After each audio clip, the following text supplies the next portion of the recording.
Western legend has universal appeal. It is based firmly on history, a history which had not quite vanished when motion pictures began.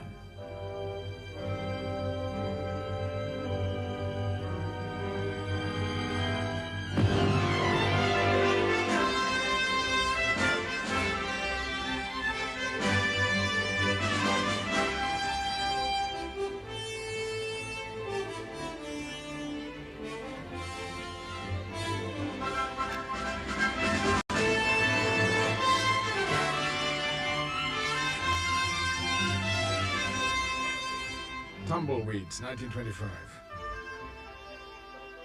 The movies not only recreated Western history, they prolonged it. They gave a second chance to hundreds of cowboys thrown out of work with the passing of the Old West.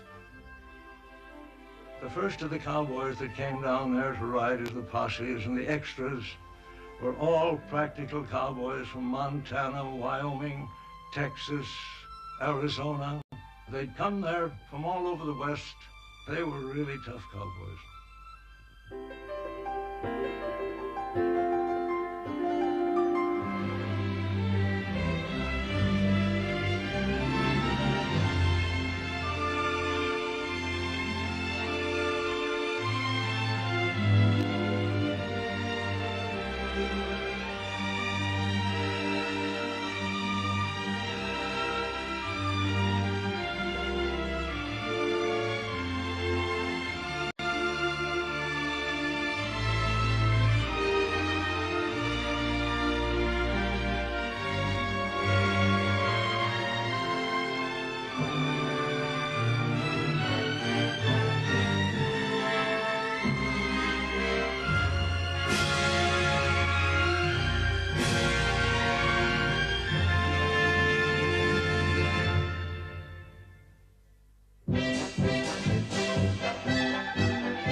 Who began it all was the hero of 100 dime novels, a true Westerner, the former Indian scout and buffalo hunter, William Cody, Buffalo Bill.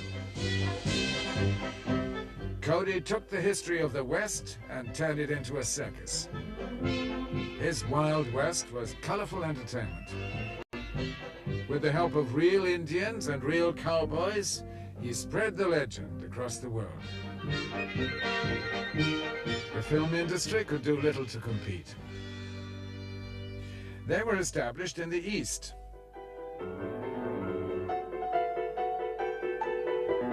It took longer to reach the West than to make a Western, so they painted the canyons on the studio backdrop. Who cared? It was cheap. And the Nickelodeon audiences enjoyed what they paid for.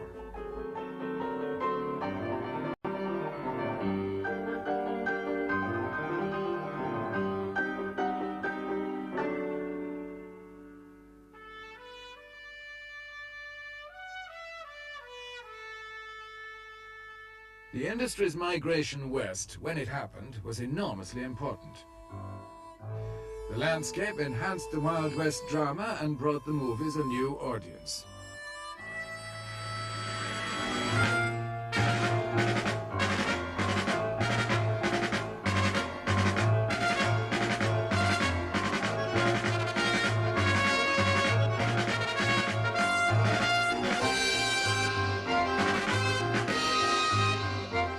The untamed West came as a shock for the actors.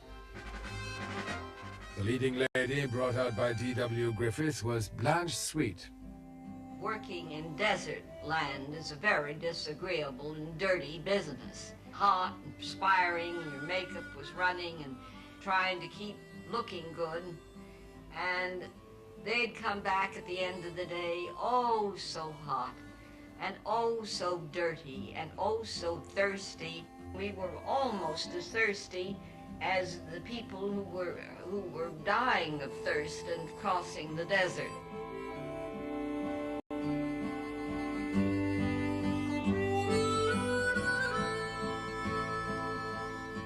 People were still crossing the desert. 200 miles away from Los Angeles, real pioneers were struggling to reclaim the Imperial Valley, for California was still being settled. But the Old West was dying. The last great cattle drives were photographed for westerns and for posterity. One or two of the big ranches leased space to movie companies. Arriving from the east, film people were delighted to find the atmosphere of the Old West still prevailing. The cowboys who met them were often hired on the spot as local color. One such cowboy was Tom Mix.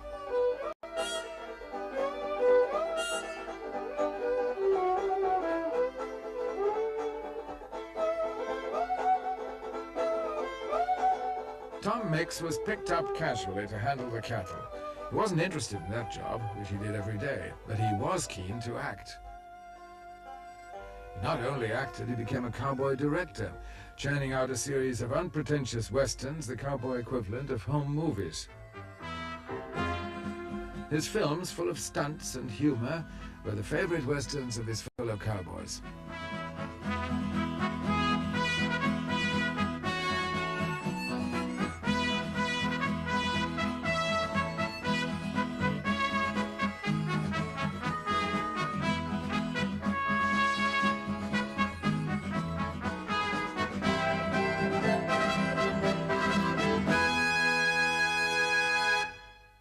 Times were equally hard for the outlaws.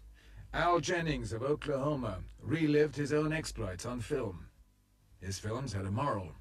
Crime does not pay.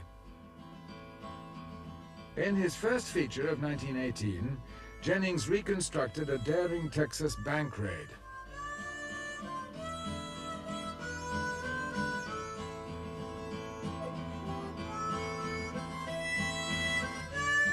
Now that they've been spotted, the outlaws resort to the process Jennings called cleaning the streets.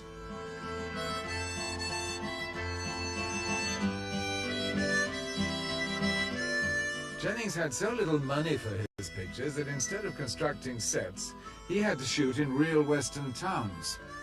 This is Tehachapi, California.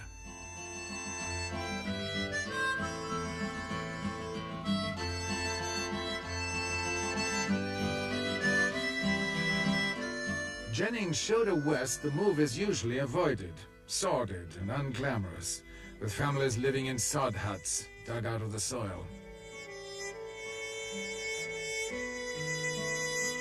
He may have been a romantic at heart, but he showed the outlaw's life as it really was. The public did not respond. Their idea of an outlaw was William S. Hart. A stage actor from New York, he was the westerner of popular imagination.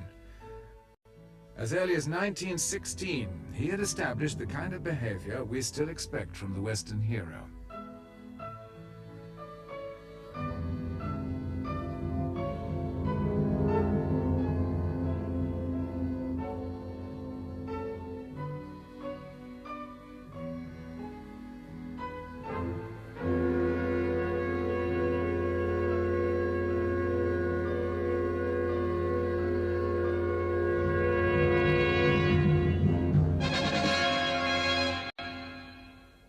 Hart always tried to make his films authentic, even attempting Indian Sign Language. William S. Hart, he signed language like the women did, and the men criticized him. Now, say Bill Hart, he would, well, let me just say this. Long time ago, white man and Indian friend. Now, he would say, long time ago, white man an Indian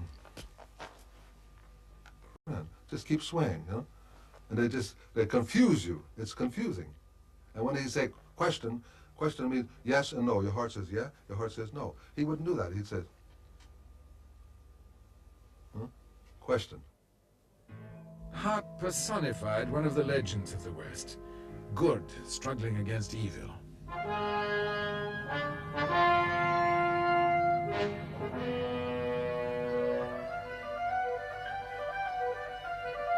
Hell's Hinges was one of his most successful films. It had an Old Testament grandeur.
All cowboys adored Bill Hart, but they didn't share his uncritical love for the West.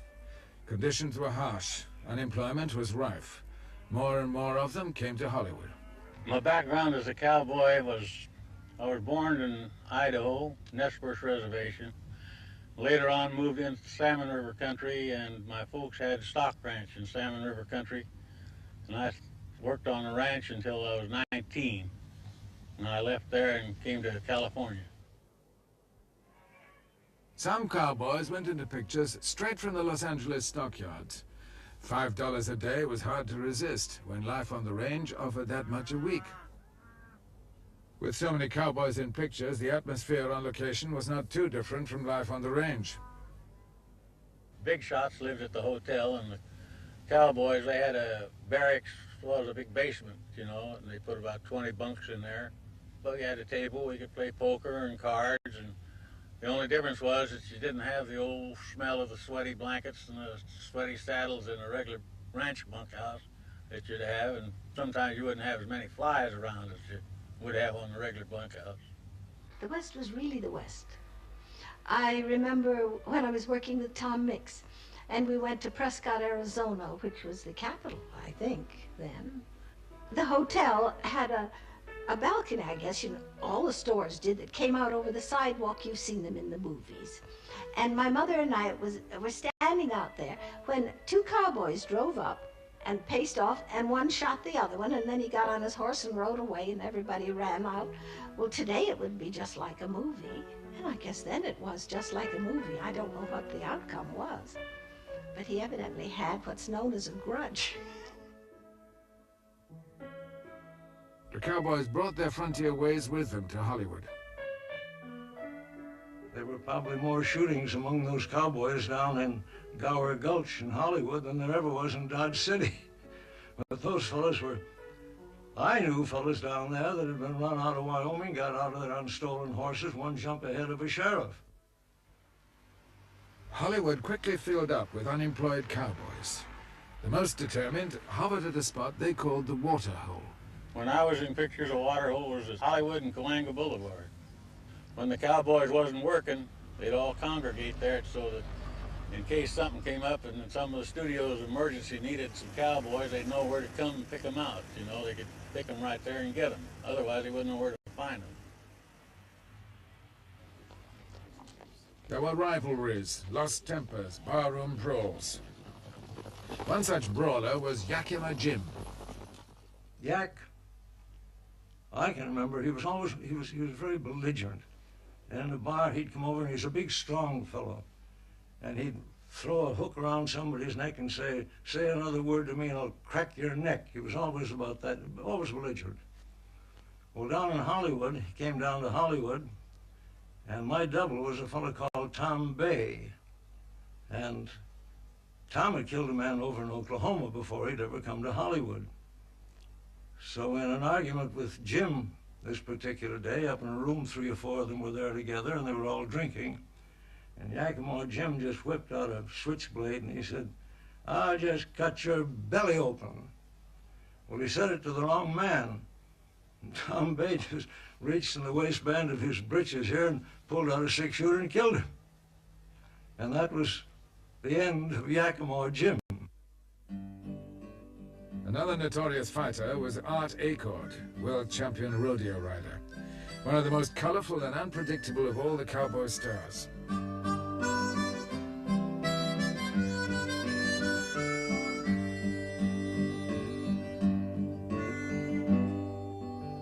He had a little outlaw streak in him.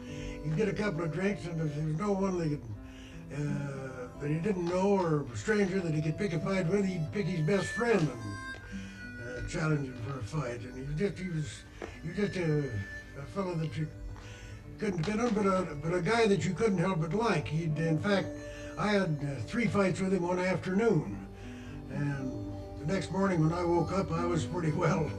Get out of bed and started to dress, and I couldn't hardly get my shoes on, and I sore all over. And I thought, well, if that bird ever comes near me again, I'll just kill him and get it over with.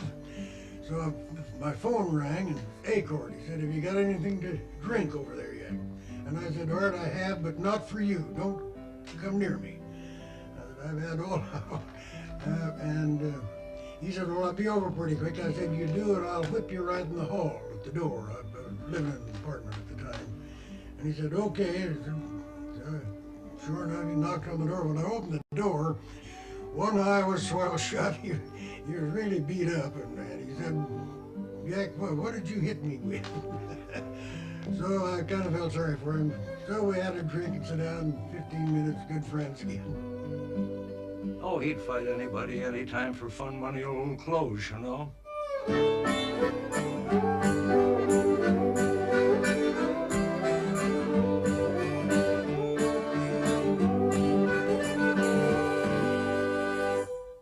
Tom Mix fused the wildness and glamour of the cowboy legend with his own extravagance.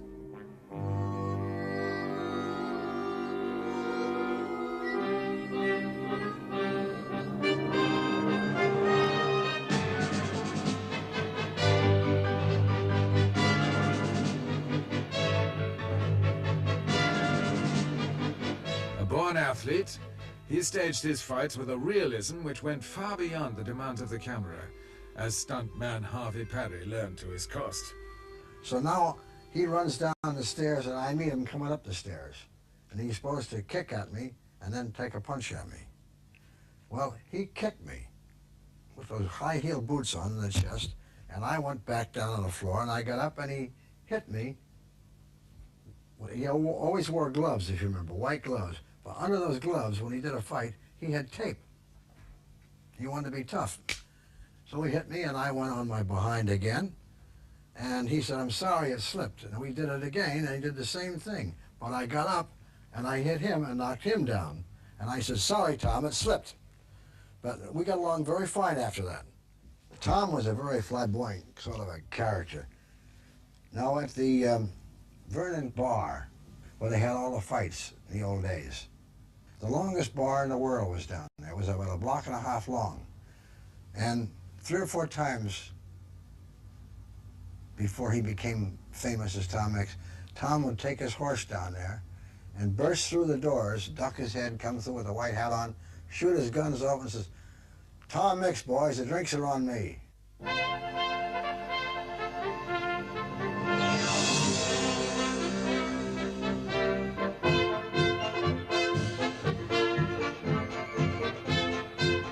Tom Mix had begun as a real cowboy, but he lived in an age which welcomed exaggeration and adored extravagant showmanship. By the 1920s, Tom Mix had transformed his life into a Wild West show. But when Mix got through with his silver buckles on the breeches and silver buckles on the boots and fringes hanging down without a bib and fringes at the elbow, he was dressed up like a Christmas tree and no one ever equaled him.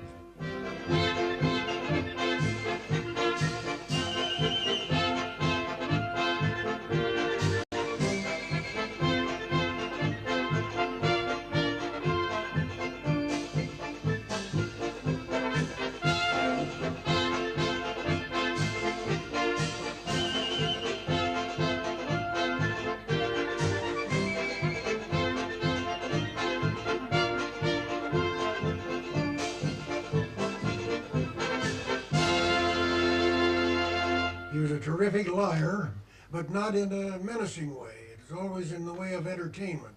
People would show up on the set and they'd want to hear something about his past before he came into picture, so he'd tell them a wild story about being a deputy sheriff or a sheriff and horses shot out from under him and capturing outlaws and all this. And it was really terrific. The first time I heard this, I couldn't believe what I was hearing. And after the crowd left, I said, Tom, you kind of handled the truth a little bit reckless, don't you? He said, what the hell do you mean reckless? He said, they're here for entertainment, so I give them a reel out of one of my pictures.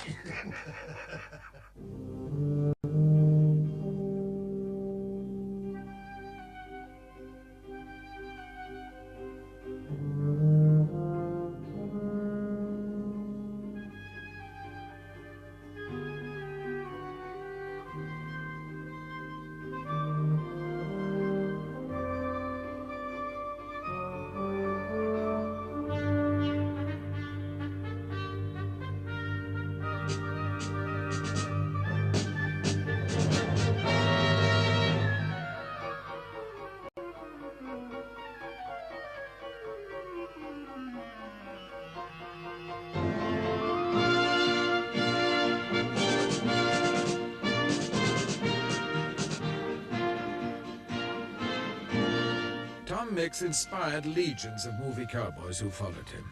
But there were other models. A prop man who worked briefly with Mix in 1926 was John Wayne. When I was a boy, there were two pretty well-known characters in motion pictures. And Tom Mix was a flamboyant type and wore the rodeo clothes. But Carey always wore a good hat, good pair of boots, and what he wore in between didn't matter too much. And he had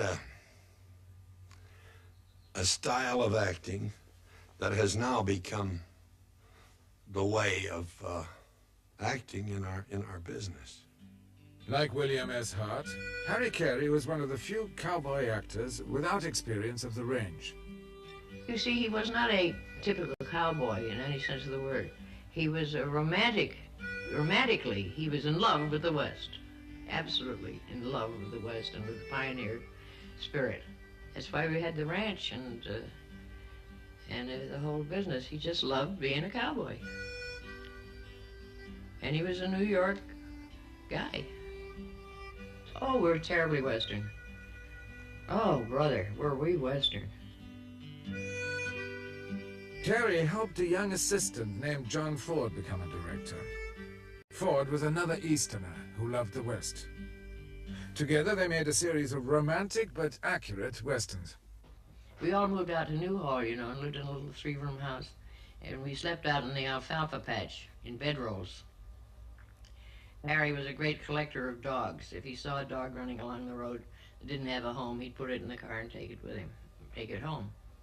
And we had about 8 or 9 dogs that we'd lock up in the garage of this little place at night. And then in order to get Ford out of the bedroll in the morning, Harry was an early riser. Why, Harry'd go turn the dogs all loose, and they'd come over and lick his face and wake him up.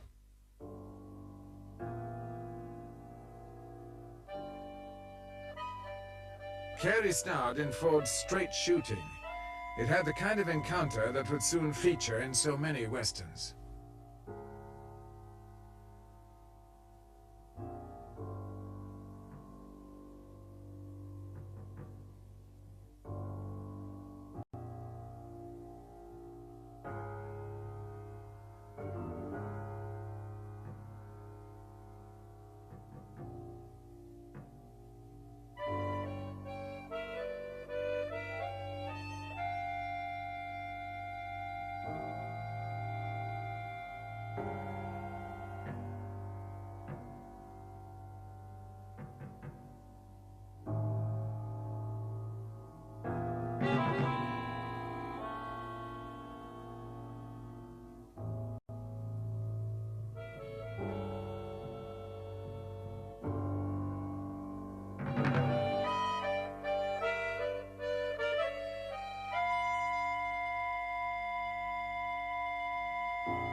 They tried to be kind of natural, act natural. There's no way of being natural on the screen. You lose the tempo. You know, you have to keep things going and try and get your personality through, which is what Harry could do. I loved him because I'd known him for years, and I was a young man, and he was an older man, and I'd had a lifetime of association with Harry and Ollie. And when Harry died, naturally, I was there, and I'd known and loved the both of them. In John Ford's The Searchers of 1956, in which Olive Carey appeared, John Wayne paid his own tribute. At the end of the picture, when I brought back little Natalie Woods, who was a baby then, and turned her over to these folks, Jack had a scene that just included a dark doorway. And I was outside, and they came in and came by the camera and turned around. Now, it had been a heartwarming scene when we brought this little girl back. And Harry hadn't been dead very long. And I loved Ollie, and it was emotional. And as they went in the door in the dark and got out of sight, and it was just me and the door, with the wind blowing, I thought of Harry Carey. And he had a stance which was something to that effect, where he put his left hand on his right arm. And he did this incessantly in pictures. Well, when they took the little girl past the camera and there was just a dark frame, Ollie looked around at me, and I just took the pose, and geez, the tears poured out of her eyes. And it was a lovely, dramatic moment in my life, and I'm sure in hers.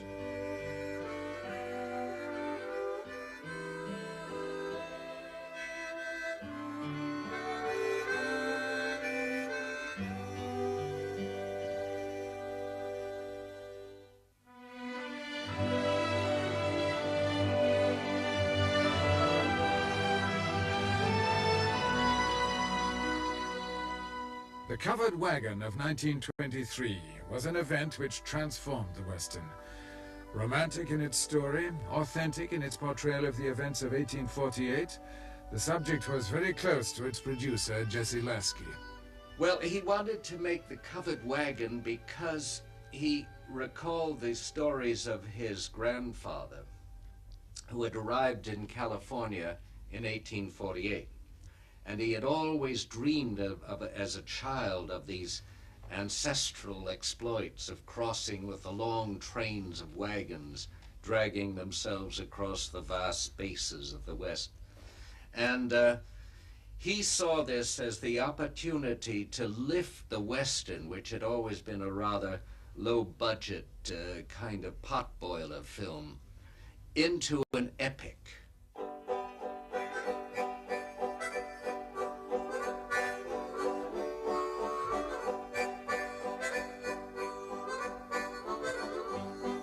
The chief cameraman on the production was Carl Brown. On the Covered Wagon, I saw pioneer women and their husbands and their children going about their daily business without any attention from me or from crews or instruction from anybody else, doing what they had been doing all of their lives. They were as much at home with a camp kettle and a campfire and board from the back of the wagon to roll out biscuits, to take flour out of a barrel or a sack, to know how to do what it is to be done to keep a normal, healthy, comfortable family life on the wild prairie. The parents of director James Cruise were Mormons who had crossed the plains in covered wagons and settled in Utah. It was in Utah that Cruise chose to make the picture.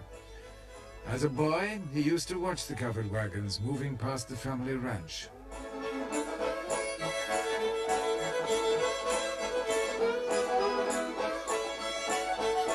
Everyone working on the film saw the past come alive as the wagons assembled. The first scene they shot was that train of wagons at the start of the trek across the West.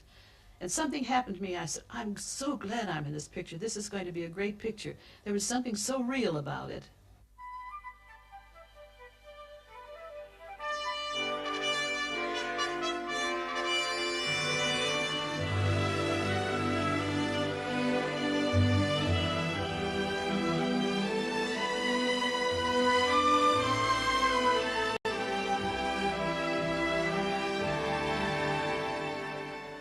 They had advertised all through the West and everywhere. Anybody who had a Conestoga wagon would be given, I believe, $2 a day and a stock fed, and they would be in this great picture. And those Conestoga wagons, the covered wagons, were heirlooms, and they were still in use on farms and ranches. The greatest peril for the original pioneers came from the Indians whose land this was. Colonel Tim McCoy was a recognized authority. So they contacted me and said, would I be interested in rounding up about 500 Indians out of the Plains tribes to make the covered wagon. So I took leave, went down, and I arrived at location with 2 solid trainloads of Indians. I had Indians, squaws, papooses, horses, dogs, teepees, the whole works, you see. We got them down there. Nobody else could talk to them but me. So I became the technical director of the covered wagon.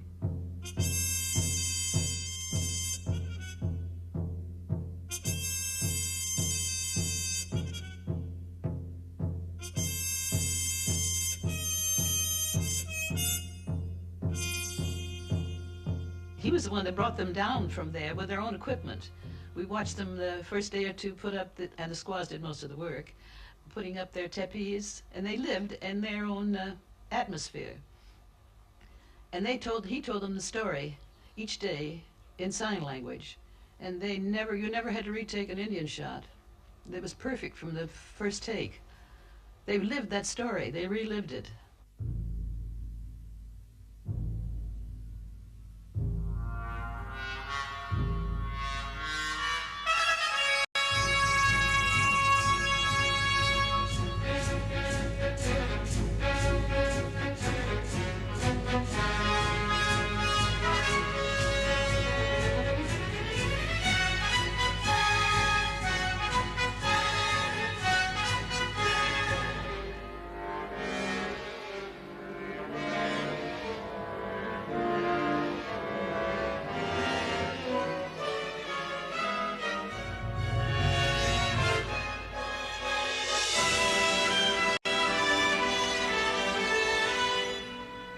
I remember one woman, when the Indians attacked us, and she suggested that she put her child in one of the empty water barrels on the side. And Jim Crews got a lot of ideas from these people who were not professional actors. I think that was maybe the spirit of that picture was in the people who made it.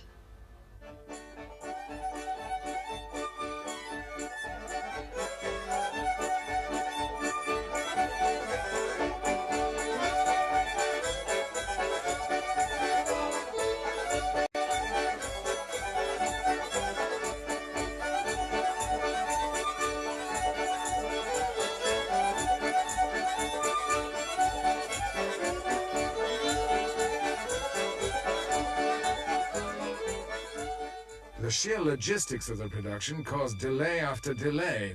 The studio tried to recall the company. James Crews warned the extras they might not be paid, but they all agreed to carry on, however long it took.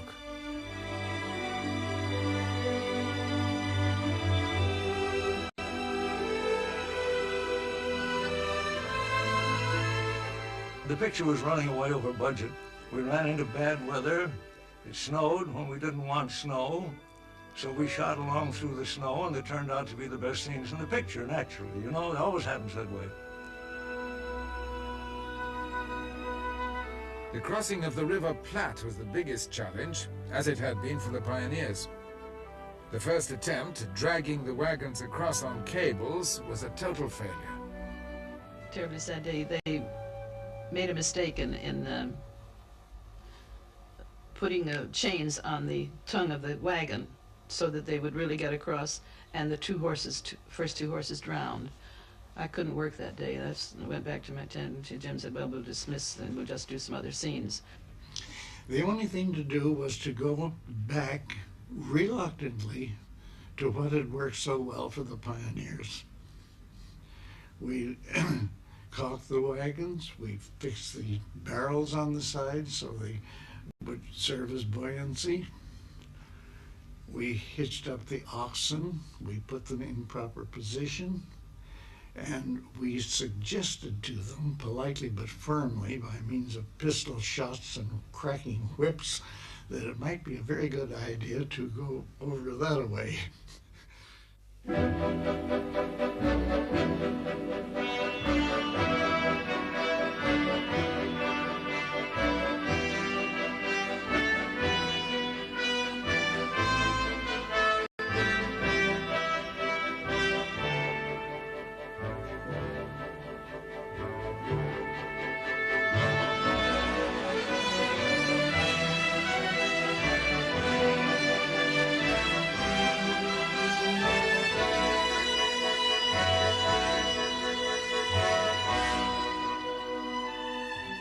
The covered wagon was a difficult picture to make, fraught with hardship and danger.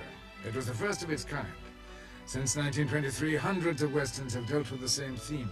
Some may even have done it better. But none can match the simple grandeur of the original. For it was made by people with a personal stake in the past, descendants of the pioneers who were themselves pioneers.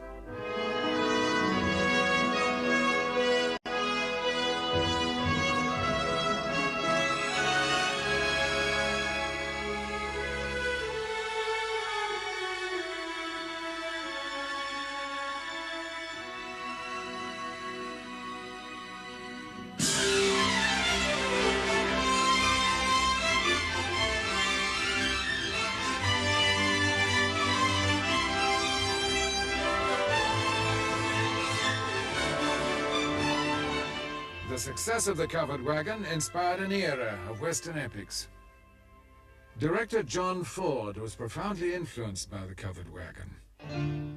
On New Year's Day, 1924, he began work on The Iron Horse, about the next wave of pioneers, the builders of the Transcontinental Railroad.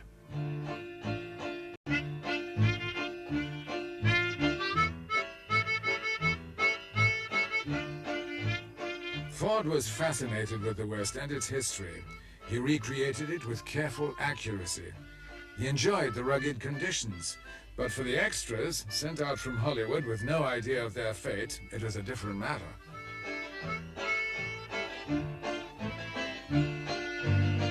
Property master Lefty Huff had to cope. This was the biggest movement of any picture out of Hollywood that had ever been made. No one had ever attempted to take this kind of a movement out of Hollywood, because this was basically in a motion picture infancy. There was nothing, you had no barometer to go by. So they hired a circus train. They piled about 200 people on it, and we went up there and made a picture. It was winter in Nevada. There was no heat on the circus train. The temperature was sub-zero. To combat the cold, the cast stayed in their costumes. The train was infested with fleas. People moved out and lived in the sets. Reconstruction slowly became reality. Most of the picture actually was shot off the cuff. It was discussed, but there had been several writers, and Ford had his own conception of how he was going to play it. And I don't think there was over 3 or 4 scripts on the whole troupe.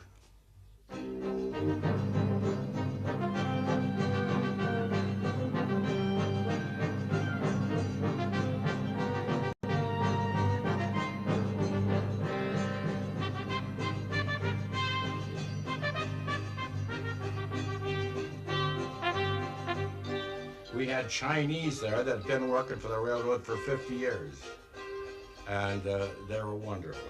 We had about 35 of those. They were all retired. They came out as a lark to do this for the picture. Among the Chinese were several who had actually helped to build the Western Pacific half a century before. There was real suffering in that picture. Christ, it was cold as hell. You get out there in the day and have to work on that truck, and the wind blows in the snow.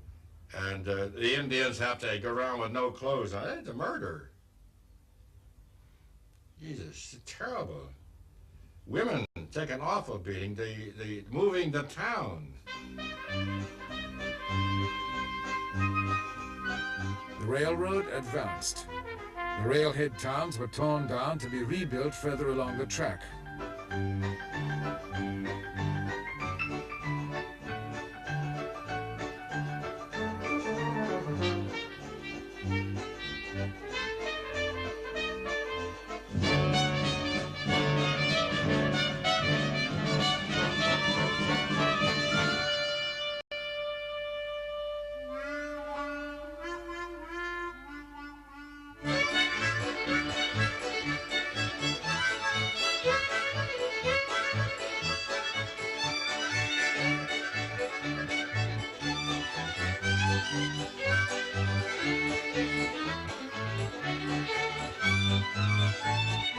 Even when the camera stopped, the atmosphere of the Old West remained.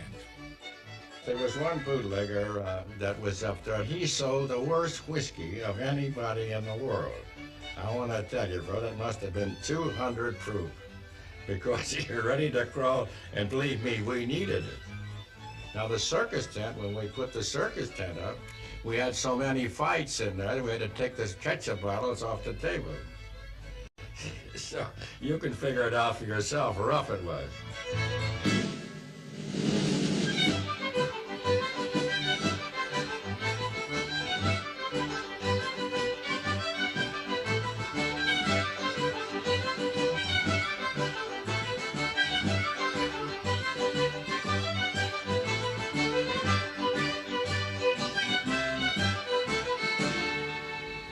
Then we had a half a dozen dogs that followed around. The one dog that strolled in at the graveyard at the end when the train pulls out of town, the white dog stand, they called him Foreground. We had that dog and a half a dozen shots. These are things that you steal. Ford is lucky as hell just to get those kind of things.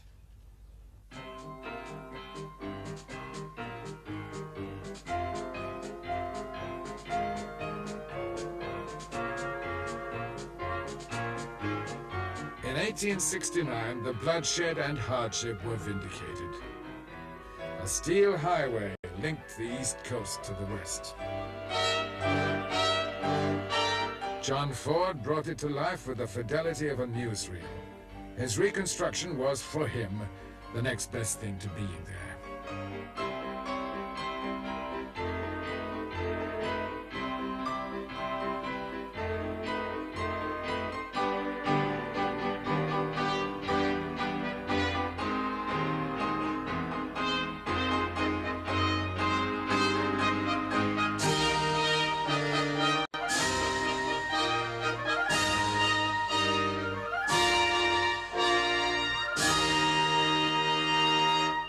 Pioneering did not end with the 19th century.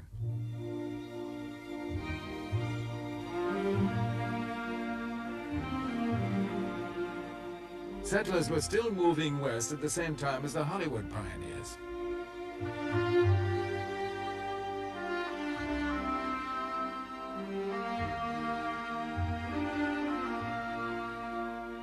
It was appropriate that the last epic silent western, The Winning of Barbara Worth, should recreate one of the last epic ventures of pioneering, the reclamation of the Imperial Valley in Southern California.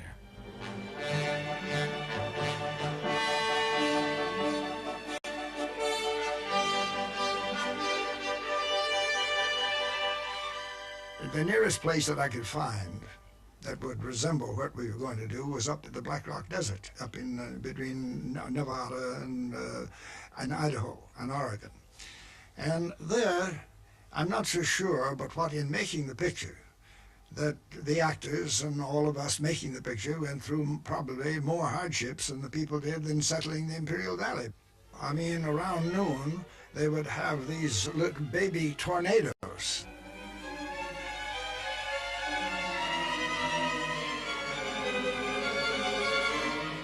Now, these little hurricanes that I say would roll about from the atmosphere, you would see one start out on the desert, you'd come whipping up the sand with it, and one day it swept right through our set, and the Barbara Worth Hotel just went right on out with it. It scattered it in splinters out for a half a mile across the desert.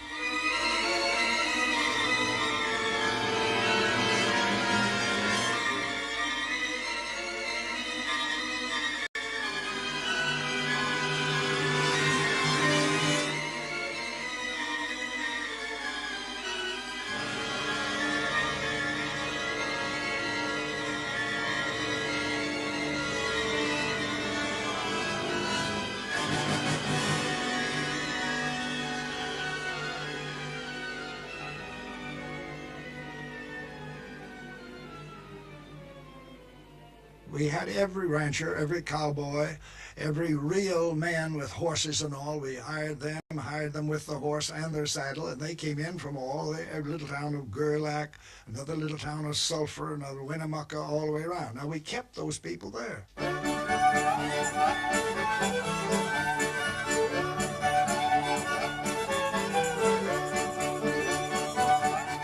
They Western Pacific put a railroad track in for us to sidetrack our cars, and I told you the water that we drank and the water the horses drank and everything came from the Feather River 80 and 100 miles away, and we started in to build this town.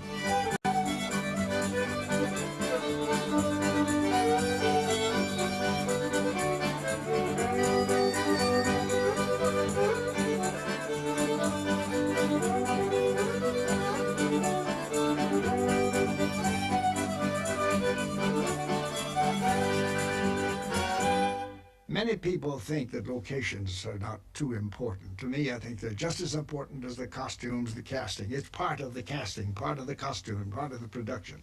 And so many people pay little attention to it. They did then, but I always paid attention that it was one of the most important ingredients that went into a picture, because it was a visual medium, and that is certainly what you're looking at. The first westerns had been shot against painted backdrops. Now they were set against majestic scenery, and all the skill of Hollywood was brought to bear on the great flood of 1906.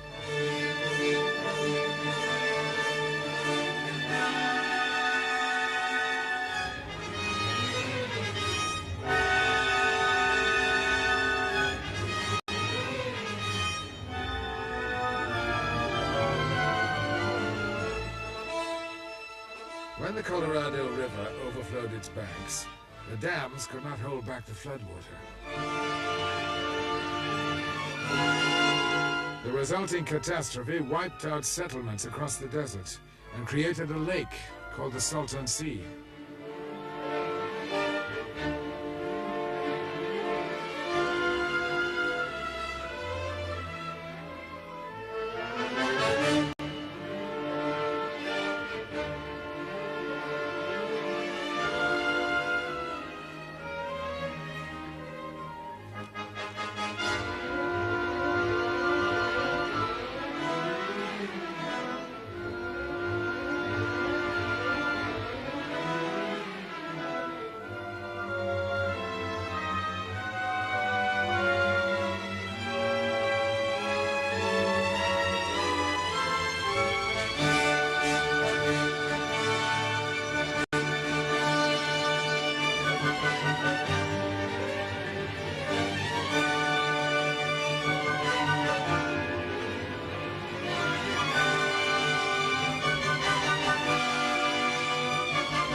In all westerns, there has to be a villain. In Barbara Worth, it is the corrupt speculator. His graft has caused weakness in the dam. The flood is inevitable. So is retribution.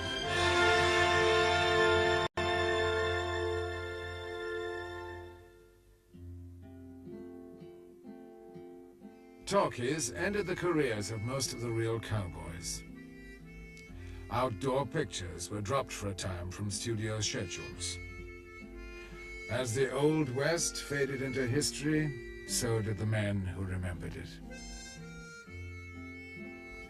But the Western lives on.